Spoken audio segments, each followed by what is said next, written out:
Are you ready to hear the big secret NASA is hiding about Voyager 2? In a shocking twist, the legendary space probe has picked up something so extraordinary that it might force NASA's hand. We hoped to get to reach interstellar space while we still had power on the spacecraft to transmit the data back. And that's what Voyager 1 did in 2012. And that's now what Voyager 2 is starting to do in 2018. Even Joe Rogan is talking about it, asking why they completely shut down such a vital mission. Is it an alien signal, a cosmic hazard, or something even stranger? Get ready to explore the bizarre truth behind Voyager 2's final days before NASA pulls the plug.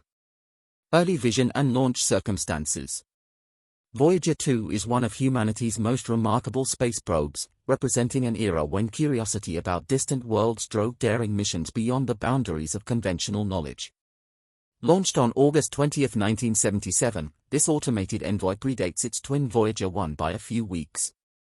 Though Voyager 1 travels on a faster trajectory, engineers at NASA's Jet Propulsion Laboratory in Pasadena, California, aim to explore the outer reaches of the solar system and uncover secrets of giant planets that were mostly unknown at the time. In those days, the space age was still young, and confidence in untested technology was mixed with intense optimism. The mission was set in motion because of an unusual planetary alignment that would appear only once every 176 years. This alignment let a spacecraft gain speed through gravity assists using the pull of each massive planet it passed. By harnessing these assists, flight times to the outer solar system could be drastically shortened. When Voyager 2 was under development, there was tremendous enthusiasm about the chance to visit multiple outer planets in one sweep. Planners recognized that missing this alignment meant losing an opportunity that would not return for generations. Intriguingly, although Voyager 2 launched first, it was labeled 2 because it evolved from a general plan for 2 probe, one that would eventually be on a shorter path, creating the possibility for a quicker arrival at Jupiter and Saturn. Yet, once the flight profiles were set, it turned out Voyager 2 would take a slightly longer route in order to make sure it could swing past Uranus and Neptune later. This complexity underscores the thorough planning that NASA teams did to maximize each spacecraft's potential while balancing the intricate math of orbital mechanics. From its initial concept, NASA engineers expected Voyager 2 to function for only 4 years, with the main emphasis on exploring Jupiter and Saturn. Its design was built around instruments capable of studying magnetic fields, plasma waves, cosmic rays, and more. However, no one could have predicted that this spacecraft's journey would keep fascinating people all over the world more than 4 decades after its launch. Even the original flight team held cautious optimism rather than certain hope for the unplanned grand tour that would follow. The person most credited with identifying the valuable planetary arrangement was an aerospace engineer named Gary Flandreau. Back in the mid-1960s, he was tasked with studying how to reach Jupiter and Saturn with minimal travel time.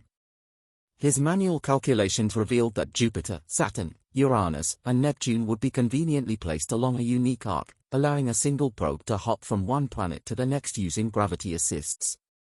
This saved NASA both time and money, since traveling directly without these assists would have required different technology and an extended flight duration. The alignment also promised another benefit, the possibility of venturing deeper into the unknown.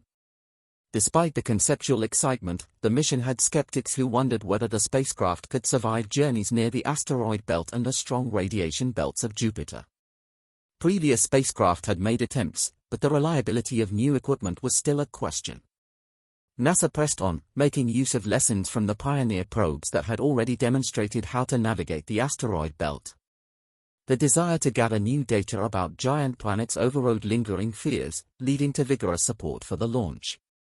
In the final phase leading up to launch, NASA had to prepare not just a single spacecraft, but 2 nearly identical ones. Their tasks overlapped, yet each had a distinct flight plan. Voyager 2's extended timeline to Jupiter would give scientists generous observational windows while also setting the stage for a potential journey even farther. This plan was full of contingencies as project managers attempted to anticipate every possible issue that might arise during such a long undertaking. Little did they know that Voyager 2 would surpass not just 4 years, but push toward half a century in operation, spending much of that time on the front line of solar system exploration, structural design, and onboard technology. Voyager 2's design was influenced by the limited technology of the 1970s, which makes its endurance even more striking today. One key detail is the computation system.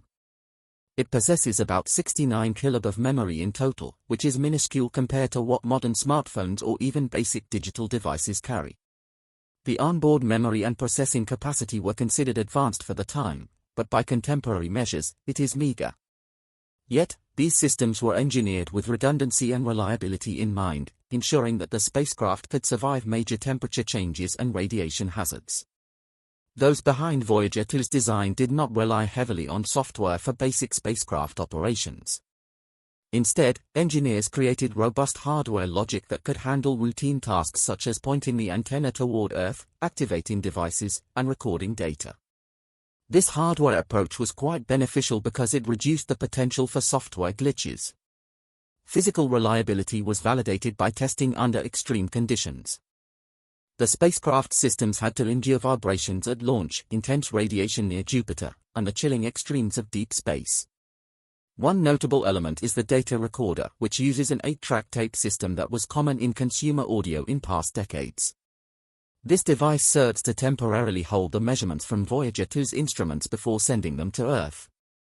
Whenever the spacecraft is set to transmit, the recorded data is radioed home through a 23W transmitter, which is about the same power draw as a small light bulb. But to ensure signals reach mission control, Voyager 2 is equipped with a dish antenna about 12 feet wide. This antenna focuses the signal into a narrow beam that can span billions of miles. The trip each photon of data takes from Voyager 2 to Earth is far from instantaneous. Because of the vast distance, the radio signals traveling at the speed of light require more than 18 hours to arrive. That delay grows the further Voyager 2 goes, creating communication challenges for the scientists on the ground. A simple command once sent takes nearly a day to get to the spacecraft and another day to confirm if the command was received and properly carried out. Coordinating instructions is complicated further by the sensitive nature of the spacecraft's instruments and a limited power system that calls for careful energy management. Electricity on Voyager 2 is produced by radioisotope thermoelectric generators (RTGs). These RTGs rely on the natural decay of plutonium to produce heat, which is converted into electrical power. Over time, as the plutonium decays, the power output slowly diminishes by about 4 W each year. This means mission engineers must periodically switch off non-essential components to conserve energy for key instruments. Balancing power needs with scientific goals is a delicate and continuous process.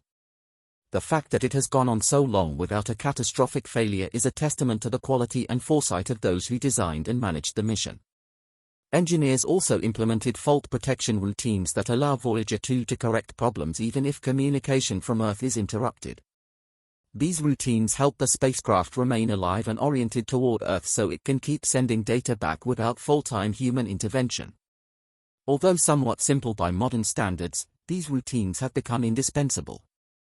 They have protected the spacecraft from lockups or orientation errors that might have placed the antenna out of alignment. One of the highlights of the technology is how effectively it has held up in extreme cold. Voyager 2 is far past the warmth of the Sun in outer regions where temperatures fall to very low level. The spacecraft's core electronics are cloaked in a protective enclosure that retains internal heat generated by the computers themselves. This configuration helps keep hardware at operational temperatures. Some instruments, however, are located outside the main body on a boom and rely on smaller heaters or the main electronics waste heat to avoid freezing. Because of declining power, the team has had to turn off some of these heaters. Yet many instruments have shown surprising resilience despite the chill, the Jupiter encounter, and surprising revelations. Voyager 2's trek through the outer solar system included a critical mission phase at Jupiter. Although Voyager 2's sibling, Voyager 1, performed a closer flyby, Voyager 2 still collected a wealth of data and images of the largest planet in our solar system. Approaching Jupiter was risky because the planet's intense radiation belts presented potential hazards.